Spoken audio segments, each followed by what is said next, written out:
أعوذ بالله من الشيطان الرجيم بسم الله الرحمن الرحيم وصلى الله على محمد وعلى آله الطيبين الطاهرين الذين أذهب الله عنهم الرجس وطهرهم تطهيرا اللهم صل على محمد وآل محمد ولعنة الدائمة الباقية على أعدائهم ومنكر فضائلهم وغاصب حقوقهم أجمعين من يوم عداوتهم إلى قيام يوم الدين أما بعد عباد الله أوصيكم ونفسي بتقوى الله فإن التقوى خير الزاد وبها المعاد وتنفع يوم لا ينفع فيه مال ولا بنون إلا من أتى الله بقلب سليم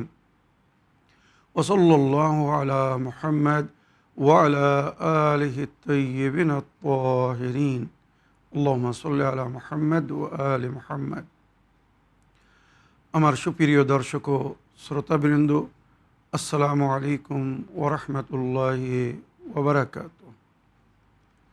আশা করি আপনারা যে যেখানে আছেন ভালো আছেন, কুশল ও মঙ্গলে আছেন, সুখে থাকুন, শান্তিতে থাকুন, সমস্ত প্রকারের দুঃখ কষ্ট থেকে মুক্তিতে থাকুন। আল্লাহ রব্বুল আলামিনের কাছে এই কামনা করি। যারা অসুস্থ আল্লাহ তাদেরকে সুস্থতা দান করুন, যারা ঋণে ভুগছে আল্লাহ তাদেরকে ঋণ মুক্তি করুন। ওইরূপ যাদের জীবনে কোনো প্রকারের অভাব বা অশান্তি আছে আল্লাহ রব্বুল আলামিন তাদের সকলের জীবনে সুখ শান্তি দান করুন ও সকলের মনোকামনা আশাকে পূরণ করুন। আমাদের সকলকে সৎ পথে চলার, অসৎ পথ থেকে দূরে থাকার এবং এক অপরকে সৎ উপদেশ দেওয়ার তৌফিক দান করুন। আমরা যেন সত্য বা হক জিনিসকে জেনে শুনে মেনে তার উপরে আমাল করে সেটা অন্যদের সামনে তুলে ধরতে পারি বা সকলের কাছে পৌঁছে দিতে পারি। আল্লাহ রব্বুল আলামিন আমাদেরকে সেই মনোবল ও নেক তৌফিক দান করুন। আমিন ইয়া রাব্বাল আলামিন। এই দোয়ার সঙ্গে আজকের প্রোগ্রাম, আজকের অনুষ্ঠান ইসলামিক বাংলা শুরু করতে চলেছি। বিনা কোনো ভূমিকায় সরাসরি আপনাদের পাঠানো পেন্ডিং প্রশ্নের উত্তর দিতে চাই। তাই আসুন দেখি কোথা থেকে কে কি বলতে চাচ্ছেন বা কে কি জানতে চাচ্ছেন।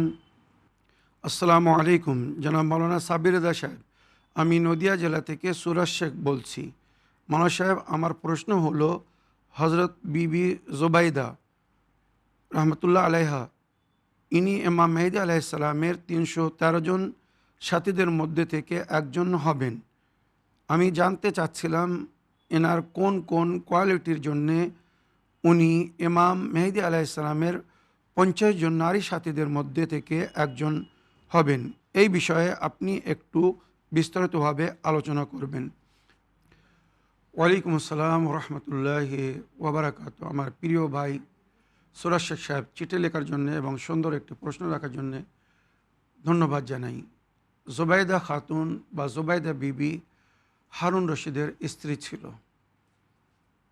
হারুন রশিদ বনু আব্বাসের খলিফা ছিল, আহলে বায়তের শত্রু ছিল, কিন্তু ওনার স্ত্রী জুবাইদা বিবি বা জুবাইদা খাতুন উনি আহলে বায়তকে ভালোবাসতেন। বহুবার উনি তার পরিচয় দিয়েছিলেন। বেহলুলে দানা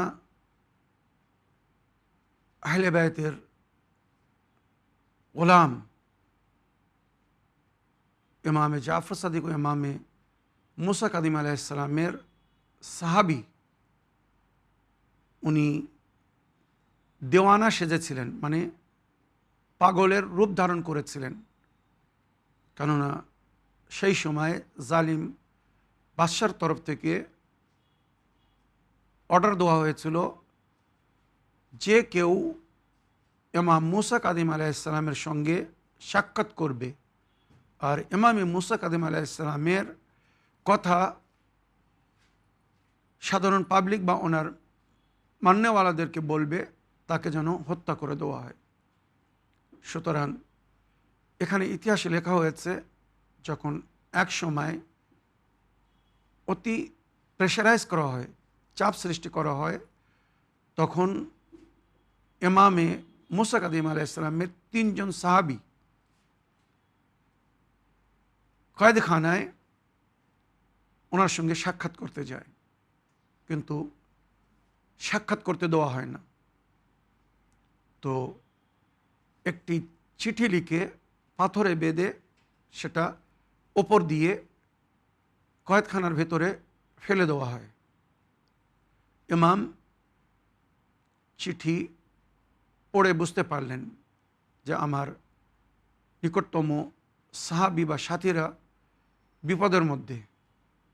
ওখানে চিঠিতে জনাবে বেহলুলে দানা এবং আরও 2 জন সাথী ওনারা জানতে চেয়েছিলেন ইমামের কাছে যে এখন আমাদেরকে কি পদক্ষেপ নিতে হবে, কেননা আমরা আপনার সঙ্গে সাক্ষাৎ করতে পারছি না, আর আহলে বায়াতের দিনের যদি আমরা কথা বলি বা আপনাদের কোনো পায়গাম যদি সাধারণ মানুষকে শোনাই তো আমাদেরকে হত্যা করে দেওয়া হবে। তো ইমাম ওখান থেকে একটা অক্ষর লিখে বাইরে সেই পাথর ফেলে দিলেন, যাতে যদি অন্য কারোর হাতে আসে এই জিনিসটা তো সে যেন বুঝতে না পারে। সুতরাং ইমাম জিম জিম আরবিতে একটা অক্ষর হয়, জিম লিখে বাইরে ফেলে দিলেন। এনারা এখানে অপেক্ষা করছিলেন। ইমাম উত্তরে লিখেছেন জিম। জিম বলে কি বুঝবো আমরা? তো এখানে বেহলুলে দানা বা ওনার সাথীরা বললেন ইমাম আমাদেরকে ইঙ্গিত দিয়েছেন, ইশারা দিয়েছেন, এই জিম থেকে যে অর্থ হবে সেইটা নিয়ে আমাদেরকে চলতে হবে বা তার উপরে আমাল করতে হবে। তো বেহলুলে দানা বললেন জিম থেকে জুনুন হতে পারে, অর্থাৎ পাগলের ভেষ ধারণ করো, পাগল মতো হয়ে থাকো, যেন পাগল মনে করে তোমাকে ছেড়ে দেয়। আর জানাবে বেহলুলে দানা এই অভিনয় বা এই ভূমিকা খুব সুন্দরভাবে পালন করেছিলেন। বেহলুলে দানা বলে একটি সিরিয়াল আছে, আপনারা দেখুন বুঝতে পারবেন যে কিভাবে হারুন রশিদকে বা তার সন্তানদেরকে বা বানু আব্বাসকে পাগল সেজে বোকা বানিয়েছিলেন। আর অন্য 2টি সাথী, একজন ভাবলেন জিম থেকে জাবাল মানে পাহাড়ে চলে যাও, তো সে পাহাড়ে চলে গিয়েছিল। একজন ভাবলেন জিম মানে জেলাওয়াতান মানে এখান থেকে দূরে চলে যাও জীবন রক্ষার জন্য, অন্য জায়গায় গিয়ে দিনে তাবলিগ করো, আহলে বায়াতের পায়গাম শোনো। সুতরাং এইভাবে সবাই একটা অর্থ নিয়ে চলে গেল। বেহলুলে দানা জুনুন মানে পাগল ভেসে ওখানে ছিলেন, আর আহলে বায়াতের জন্য খুব সুন্দরভাবে কাজ করছিলেন। এমনকি হারুন রশিদের দরবারে থেকেও কাজ করেছেন উনি, ইতিহাসে যেগুলো লেখা হয়েছে। এক সময় সমুদ্রের ধারে বা নদীর ধারে বসে বেহলুলে দানা বালি দিয়ে, সমুদ্রের ধারের বালি দিয়ে উনি সুন্দর সুন্দর ঘর তৈরি করছিলেন। এমন সময় হারুন রশিদ নিজের স্ত্রী জুবাইদা বিবিকে নিয়ে ওখানে আসছে। এসে দেখছে বেহলুল সুন্দর সুন্দর ঘর তৈরি করছে, রাজমহলের মতো সুন্দর, মানে এত সুন্দর আর্টিকেল বা ডেকোরেশন দিয়ে ঘর তৈরি করছে যেগুলো দেখে মন কেড়ে নেবে। বালি দিয়ে কিন্তু ঘর তৈরি করেছেন, মহল তৈরি করেছেন। তো হারুন রশিদ জিজ্ঞেস করছে এ তুমি কি করছো? তো আমি জান্নাতের মহল তৈরি করছি। জান্নাতে যে মহলে যে থাকতে চাবে এখানে আমি তার জন্যে সেই জান্নাতের রোল মডেল বা নকশা তৈরি করে দিচ্ছি। তো জুবাইদা বললেন হারুনের স্ত্রী, বেহলুল তুমি তোমার এই জান্নাত বিক্রি করবে? জনাবে বেহলুল বললেন অবশ্যই, কেন বিক্রি করব না, যদি আপনি কিনতে চান কিনতে পারেন। চিন্তা করুন কত একটি বিশ্বাস ছিল জুবাইদা বিবির আহলে বায়াতের এই সাহাবীর উপরে, যে বেহলুলের কথার মধ্যে যুক্তি আছে, বেহলুল কোনো পাগল না, বোকা না, পাগলের ভেষ ধরে আছে। সুতরাং সঙ্গে সঙ্গে খাদেমা দাসী সঙ্গে যারা ছিল অর্ডার করলেন 10,000 দিনার দিয়ে দাও, বেহলুলকে। বেহলুল 10,000 দিনার নিল আর বলল, জুবাইদা বিবি, এই মাহেল আপনার হয়ে গেল, আপনি জান্নাতে এই মাহেল পাবেন। আরেকটা মাহেল ছিল ওখানে। বেহলুল হারুন রশিদকে বলল, আপনি কি এই মাহেল কিনতে চাচ্ছেন, কিনবেন? হারুন রশিদ হাসলো, পাগলের কাজ মনে করে রহস্য করল, তুমি পাগল, তুমি কি করে জান্নাত বিক্রি করতে পারো? সুতরাং ওই অবস্থায় রহস্য করে হাসি ঠাট্টা করে ফিরে যাচ্ছে। মাহেলে রাজপ্রাসাদে ফিরে এসেছে। রাত্রে রাজা মানে হারুন বাদশাহ, হারুন রশিদ এবং তার স্ত্রী জুবাইদা উভয়ই স্বপ্ন দেখছে। জুবাইদা স্বপ্ন দেখছে আল্লাহ তাকে সেই জান্নাত দান করেছে যে জান্নাত সে বেহলুলে দানার কাছ থেকে ক্রয় করেছিল, কিনেছিল।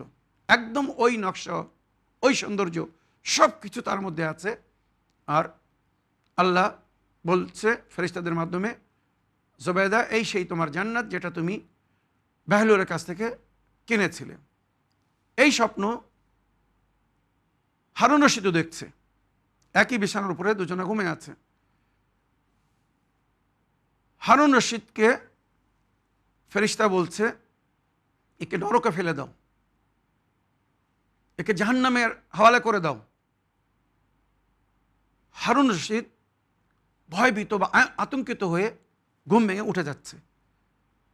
আমাকে জাহান্নামে নিক্ষেপ করার অর্ডার হলো, আর আমার স্ত্রী জুবাইদা এত সুন্দর জান্নাত, যে জান্নাত কালকে সে বেহলুলের কাছ থেকে কিনেছিল, সেই জান্নাত সে পেয়েছে, আর আমাকে নরকে যেতে হবে বা নরকের অর্ডার হয়েছে। সুতরাং বেহলুলের খোঁজ করো। ঘুম থেকে উঠে সকালেই ওই নদীর ধারে গিয়েছে। জানাবে বেহলুল যেখানে বালি বা মাটি দিয়ে জান্নাতের মাহেল তৈরি করতেন, ওখানে গিয়ে বলছে, বেহলুল কই সে মাহেল, কই আমার মাহেল, কই, আমি কিনতে এসেছি, আমি কিনবো। বেহলুল ভেঙে দিয়েছিল বা পানির স্রোতে সেই মাহেল ভেসে চলে গিয়েছিল। তখন বেহলুল কত আরিফ ছিল, তখন সে হারুন রশিদকে বলছে, স্বপ্নে দেখে একিন হয়ে যাওয়ার পরে যে জুবাইদা বিবি সেই মাহেল পেয়েছে জান্নাতে, যেটা সে গতকাল আমার কাছ থেকে ক্রয় করেছিল, কিনেছিল। আপনি বিশ্বাস আনতে পারেন না, বিশ্বাস করতে পারেননি। সুতরাং আমি মাহেল বিক্রি করব না আপনার কাছে, মাহেল তৈরি করব না। এবারে ওখান থেকে বেহলুলের দানা ওখান থেকে উঠে চলে গেল। এই ঘটনার মধ্যে শিক্ষা যে বেহলুলের দানা উনি আহলে বাইতের দেওয়ানা ছিলেন, আহলে বাইতের মহব্বতে পাগল সেজেছিলেন, আর এটি জুবাইদা জানতেন। তাই জুবাইদা ওই দরবারে বেহলুলের খুব খেয়াল করতেন, বেহলুলকে কখনো কোনো প্রকারের আঘাত পেতে দেননি, মনে রাখবেন। তো এনার এই সেবা বা যেটা ইমামে জাফর সাদিক আলাইহিস সালাম বলেছেন, জুবাইদা বিবি উনি ইমামে জামান আলাইহিস সালামের 313 জন যে সঙ্গী বা সাথী হবেন, ওর মধ্যে 50 জন খাতুন হবে, আর তার মধ্যে থেকে 13 জনের সম্পর্কে লেখা হয়েছে তারা বিশেষ মানে স্থান পাবে, মানে বড় দায়িত্ব পাবে। ওর মধ্যে একজন জানাবে জুবাইদা বিবি। জুবাইদা, কেননা ইনি দুশ্মনের ঘরে থেকেও আহলে বায়তকে স্মরণে রেখেছিলেন, আহলে বায়তের হেদায়েতের উপরে আমাল করেছিলেন। তো এই নারীরা যুদ্ধের ময়দানে এরা লড়াই করবে না, এনাদের কাজ হবে যেমন নবীর যুগে নারীরা যুদ্ধের ময়দানে যেতেন, কিন্তু ওনারা লড়াই করতেন না, ওনারা আহতদেরকে, জখমি হয়ে যেত যে সমস্ত যোদ্ধারা, তাদের তেমারদারি করা, মরমপাট্টি করা বা যোদ্ধাদের জন্য পানাহারের প্রস্তুত করা, এইভাবে যোদ্ধাদের মনোবলকে বৃদ্ধি করা, বিভিন্ন কবিতা পড়ে এগুলো যুদ্ধের ময়দানে হয়ে থাকতো সে সময়। তো এই কাজগুলো ছিল নারীদের। তো এইরূপ ইমামে জামান আলাইহিস সালামের সঙ্গে যে নারীরা থাকবেন, এনারা নারীদের সমস্যার সমাধান করবেন। রাজত্ব চালাতে গেলে নারীদেরও প্রয়োজন আছে। যেমন তার উদাহরণ আজকে ইরান বা ইরাকে দেখুন, নারীরা নারীদের সমস্ত প্রয়োজনকে পুরো করার জন্যে দায়িত্ব বহন করে কাজ করছে। তো নবী করিম সাল্লাল্লাহু আলাইহি ওয়াসাল্লামের যুগে যেমন নারীরা যুদ্ধের ময়দানে যেতেন, ইমামে জামানার সঙ্গে ওইরূপ এই 50 জন নারী, যার মধ্যে 13 জন বিশেষ দায়িত্ব থাকবে। এর মধ্যে জানাবে উম্মে আয়মানের নাম মনে রাখবেন, জানাবে উম্মে আয়মান এবং কিনওয়া বিনতে রশায়েদ, হবাবা ও আলবিয়া, সুমাইয়া জানাবে আম্মার ইয়াসিরের মা, এনাদের নামও জড়িত আছে। এনারা থেকে আল্লাহ পুনরায় জীবনদান দিবেন এবং এনারা যুগের ইমামের সঙ্গী বা সাথী হবেন। আর এই সুযোগ ওনারা পেয়েছেন শুধু নিজের ব্যবহার, চরিত্র এবং পরিপূর্ণ ঈমান এবং আহলে বায়তের প্রতি মায়া মহব্বত ও ভালোবাসার কারণে। আমার প্রিয় সুরাজ শেখ ভাই, আশা করি আপনার প্রশ্নের আপনি উত্তর পেয়েছেন। এবারে একটা অডিও শুনি, দেখি কোথা থেকে কে কি জানতে চাচ্ছেন বা কে কি বলতে চাচ্ছেন। আসসালামু আলাইকুম ওয়া রাহমাতুল্লাহি ওয়া বারাকাতুহু। মাওলানা সাহেব, আমি এই প্রশ্নটা ইসলাম ইন বাংলায় শুনতে চাই। আমার প্রশ্নটা হচ্ছে, আমি নামাজে যখন দাঁড়াই সূরা ফাতিহা পড়ি, তখন অবশ্যই আমার কান্না চলে আসে। আর এমনি নামাজ বাদেও যদি পড়ি একা একা মনে মনে বা ডাইরেক্ট, তাহলে আমার কান্না চলে আসে। এটা কখন রহস্য কি আমাকে একটু বলে দেবেন, কারণ এটা নিয়ে আমি মানে খুব চিন্তিত হচ্ছি। মহান রব্বুল আলামিনকে আমি এই সূরা ফাতিহাটা হচ্ছে একটা চিঠির মতো মানে পাঠানো। তো আমি এই চিঠি পাঠিয়ে যে আমি আল্লাহ রব্বুল আলামিনের কাছে কাঁদতে পারছি বা আমার চোখে পানি চলে আসছে, তো এটা কিসের লক্ষণ একটু দয়া করে বলবেন। এই এই ব্যাখ্যাটা আমি তাড়াতাড়ি মানে শুনতে চাই। আসসালামু আলাইকুম ওয়া রাহমাতুল্লাহি ওয়া বারাকাতুহু। ওয়ালাইকুম আসসালাম রহমতুল্লাহি ওয়াবারাকাত। আমার প্রিয় বোন বা আপা, আপনার প্রশ্নের জন্য আপনাকে ধন্যবাদ জানাই। আপনি যখনই সূরা আলাম পাঠ করেন নামাজে বা তারপরে আপনার চোখে অশ্রু আসে, এটি আপনার আন্তরিকতার পরিচয়, কোমল বা নরম মন হওয়ার পরিচয়। এটা একটি সুন্দর সংকেত, কেননা সূরা আলাম পুরো কোরআনের সারাংশ। নবী করিম সাল্লাল্লাহু আলাইহি ওয়াসাল্লাম যখন এই সূরা পড়তেন, অনেক সময় উনিও কাঁদতেন, কেননা এই সূরার মধ্যে আমরা 3টি এমন আয়াত পড়ি যেগুলো আমাদের জন্য খুব অর্থ রাখে। যেমন ইয়াকা না'বুদু ওয়া ইয়াকা নাস্তাঈন, হে আমার প্রতিপালক, আমি শুধুমাত্র আপনার উপাসনা বা আপনার ইবাদত করি আর আপনারই কাছে সাহায্য চাই, মানে আপনার ছাড়া আমার আর কেউ নেই। আমি আপনাকে স্মরণে রেখেছি এবং আপনার কাছেই মদত চাচ্ছি। আপনি যদি আমার মদত না করেন তো আমার মদত কেউ করবে না, সুতরাং আপনি আমার মদত করুন। ইহদিনাস সিরাতাল মুস্তাকিম, আমাকে সৎ পথের পথিক করে রাখুন। রাহে রাস্ত বা সিরাতুল মুস্তাকিমের উপরে আমি সারা জীবন যেন চলতে থাকি বা চলতে পারি। আমাকে সেই নেক হায়াত ও হেদায়েত দান করুন। ইহদিনাস সিরাতাল মুস্তাকিমের উপরে যেন আমি চলতে পারি, এই হচ্ছে এর অর্থ। আর তৃতীয় যেটা আমরা বলি, এই সিরাতুল মুস্তাকিম কাদের পথ? সিরাতাল্লাযীনা আন'আমতা আলাইহিম, তাদের পথের উপরে যেন আমি চলতে পারি যাদের উপরে আপনি আপনার নেয়ামত অবতীর্ণ করেছেন। তো নেয়ামত যদি কারোর উপরে সমাপ্ত হয়, তার মানে এই নেয়ামত তাদের উপরে অবতীর্ণ হচ্ছিল। আর গাদির কুমে মাওলা আলী আলাইহিস সালামের বিলায়েতের ঘোষণার পরে আল্লাহ রাব্বুল আলামিন বলছেন, কোরআনের শেষ আয়াত হচ্ছে এটি অবতীর্ণ হিসাবে, আল-ইয়াওমা আকমালতু লাকুম দীনাকুম ওয়া আতমামতু আলাইকুম নি'মাতি ওয়া রাদিতু লাকুমুল ইসলামা দীনা, আজ আমি তোমাদের জন্য দিনকে পরিপূর্ণ করলাম আর তোমাদের উপরে নেয়ামতকে সমাপ্ত করলাম। তার মানে কি, নেয়ামত এদেরই উপরে নাজিল হচ্ছিল, অবতীর্ণ হচ্ছিল, যেটা আজ সমাপ্ত হলো। তো এনারা হচ্ছেন নবী ও নবীর পরিবার, নবীর আহলে বায়ত, যাদেরকে আল্লাহ সমস্ত প্রকারের নেয়ামত দান করেছেন আর যাদের ওসিলায় আল্লাহ বিশ্ববাসীদেরকে, নিজের বান্দাদেরকে, আমাদেরকে নিজের নেয়ামত দিচ্ছেন। আমাদের উপরে যে আল্লাহর দয়া মায়া বা তার কৃপা হচ্ছে এই আহলে বায়তের ওসিলায়, আহলে বায়তের কারণে। মনে রাখবেন, তো এই সূরা আলাম পড়ার সময় আমাদেরকে গুরুজনেরা, আমাদের মুর্শিদরা, আরেফিনরা বলেছেন, তোমরা রোদন সহ, কান্না সহ, অশ্রুর সঙ্গে আল্লাহর কাছে এইভাবে দোয়া করো, আল্লাহ আমি শুধু আপনার উপাসনা ইবাদত করছি আর আপনার কাছে সাহায্য চাচ্ছি, আপনি আমার মদত করুন আমি যেন সিরাতুল মুস্তাকিমের উপরে চলতে পারি, অর্থাৎ মাওলা আলীর পথের উপরে, আহলে বাইতের পথের উপরে, যে পথকে সিরাতুল মুস্তাকিম বলা হয়েছে, এই পথের প্রতীক হয়ে চলতে পারি।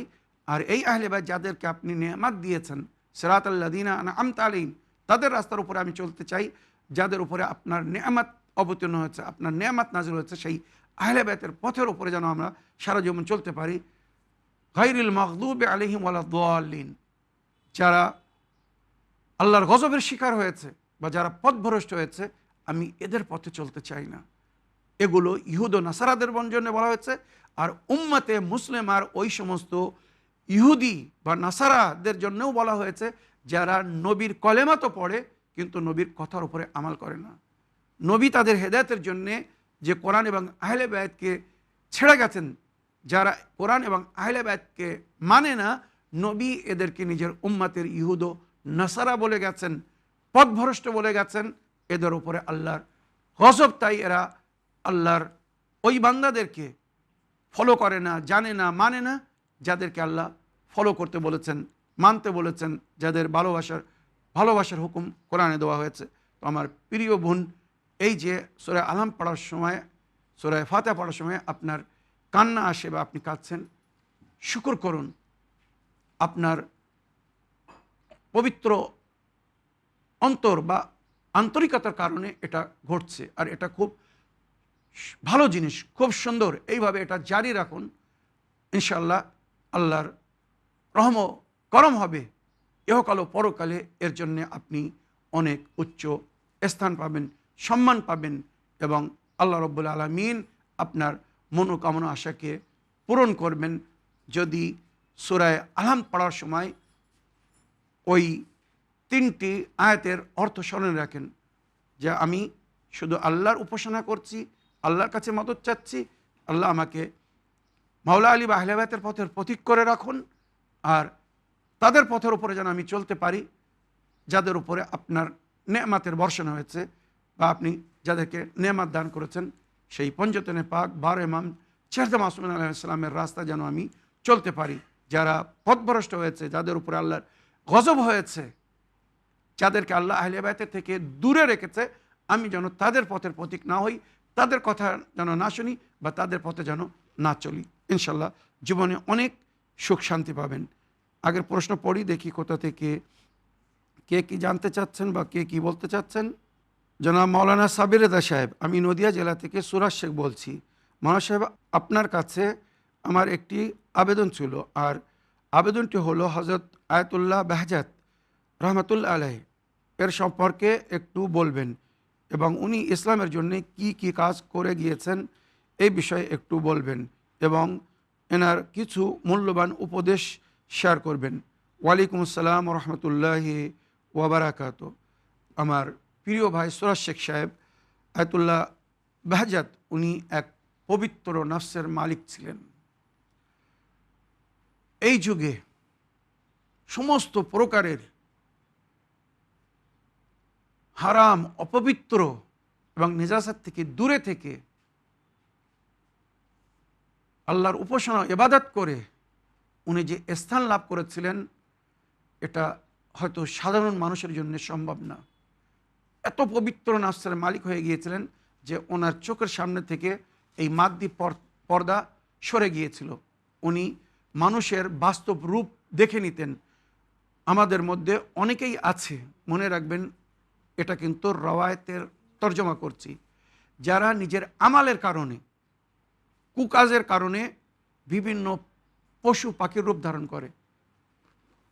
একজন যদি সবসময় নাজিস বা হারাম খায় আর মানুষের গীবত করে, চুগলি করে, মিথ্যা অপবাদ দেয়, বা যে সমস্ত জঘন্য কাজ থেকে নিষেধ করা হয়েছে সেই ধরনের যদি নোংরা কাজ করে, তো রওয়ায়াতের হিসেবে বলা হচ্ছে এরা কুকুর বা শূকরের রূপে পরিবর্তন হয়ে যায়। সাধারণ হয়তো মানুষ রূপে দেখা দেয়, কেননা মানুষ তাদের বাস্তব দেখতে পায় না বলে, কিন্তু যারা আরিফ তারা দেখতে পায়। তো আয়াতুল্লাহ বাহজাতের সঙ্গে সবাই সাক্ষাৎ করতে সাহস করতেন না, কেননা উনি সকলের সঙ্গে সাক্ষাৎও করতেন না। কেউ দেখা করতে গিয়েছে, উনি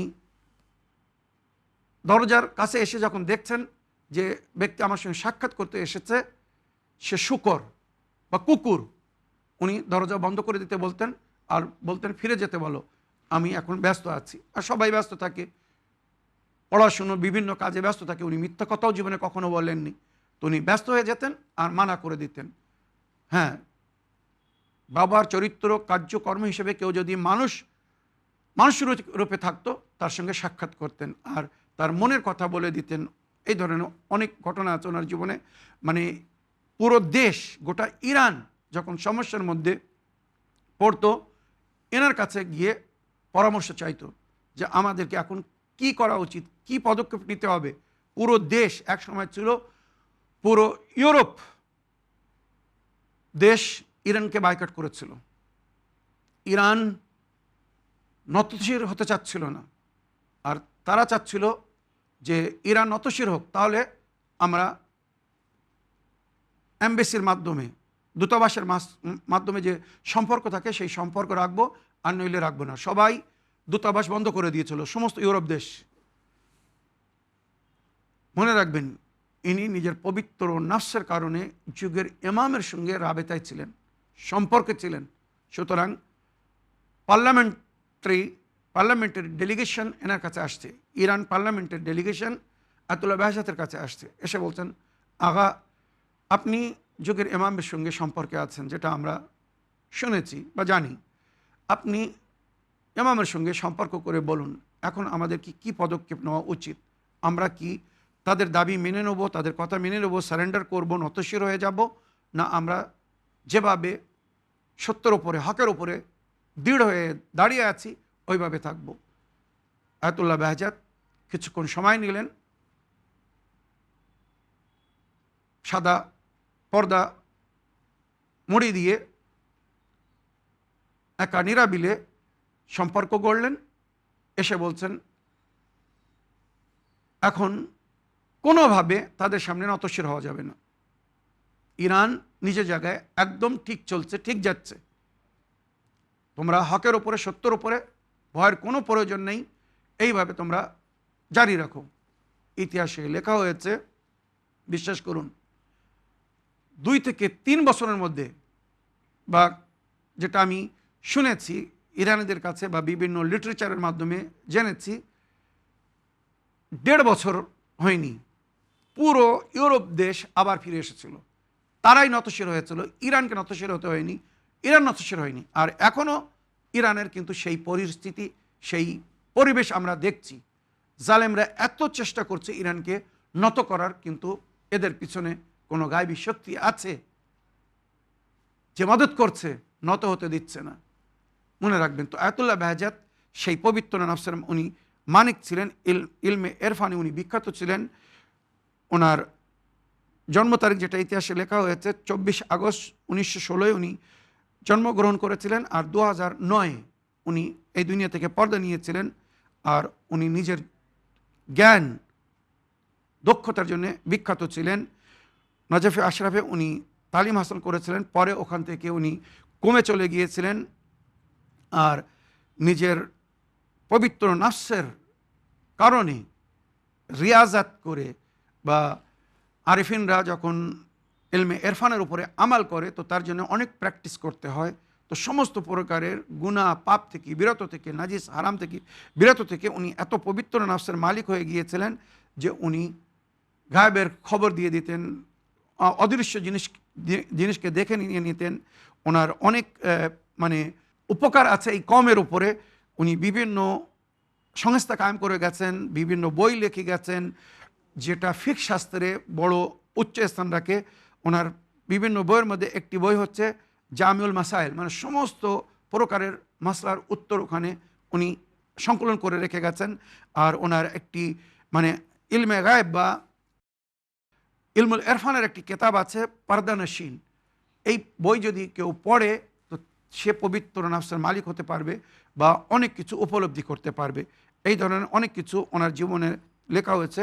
উনি সারা রাত জেগে আল্লাহর উপাসনা বা ইবাদত করতেন। মনে রাখবেন, খুব কম ঘুমাতেন, রাতের বেলা খুব কম সময় ঘুমাতেন, বেশিরভাগ জেগে আল্লাহর উপাসনা করতেন।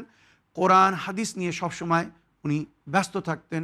আর নিজের ছাত্রদেরকে সবসময় নসিহত করতেন বা ওসিয়ত করতেন যে তোমরা যদি উচ্চ স্থান লাভ করতে চাও, পবিত্র স্থান লাভ করতে চাও, বা নিজের যুগের ইমামের যদি সঙ্গী বা সাথী হতে চাও, ইমামের যদি দর্শন পেতে চাও, তো নিজের নফসকে নিজে আগে তৈরি করো, প্রস্তুত করো, প্র্যাকটিস করো।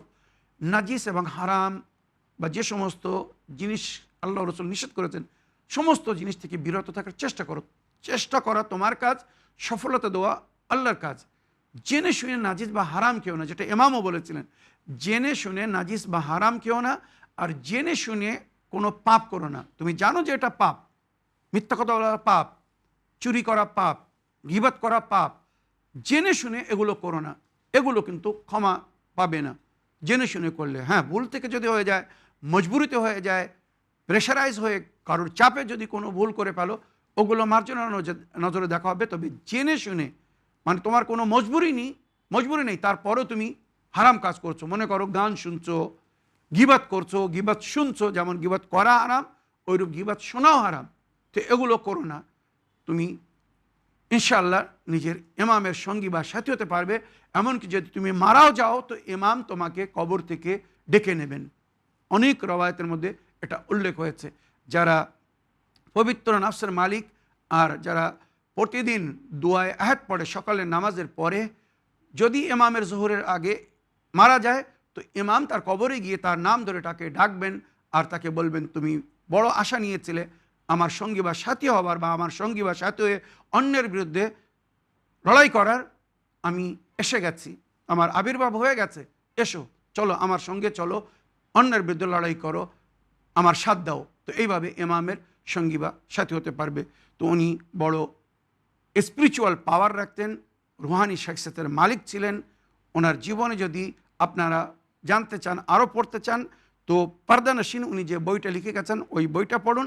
তাছাড়া আয়াতুল্লাহ বেহজাতের জীবনী বা ওনার ওসিয়তনামা পড়ুন, অনেক কিছু শিখতে পারবেন, অনেক কিছু জানতে পারবেন। আয়াতুল্লাহ বেহজাতের ওসিয়াত, উনি কত সুন্দর সুন্দর উপদেশ দিয়ে গেছেন আমাদেরকে কিভাবে জীবনযাপন করতে হবে, যে জীবন আল্লাহ রসুল ও আহলে বায়তের নিকটে প্রিয় এবং মনোনীত এবং পছন্দিত জীবন হবে। আশা করি আমার প্রিয় সুরাজ শেখ ভাই আপনার সঙ্গে সঙ্গে আমার অন্য দর্শকবৃন্দরাও আপনার প্রশ্নের উত্তর থেকে লাভবান হয়েছেন। এই বলে আমার আজকের বক্তব্য এখানে শেষ করলাম। ওয়াখিরু দাওয়ানা আলহামদুলিল্লাহি রাব্বিল আলামিন। আসসালামু আলাইকুম ওয়া রাহমাতুল্লাহি ওয়া বারাকাতুহু।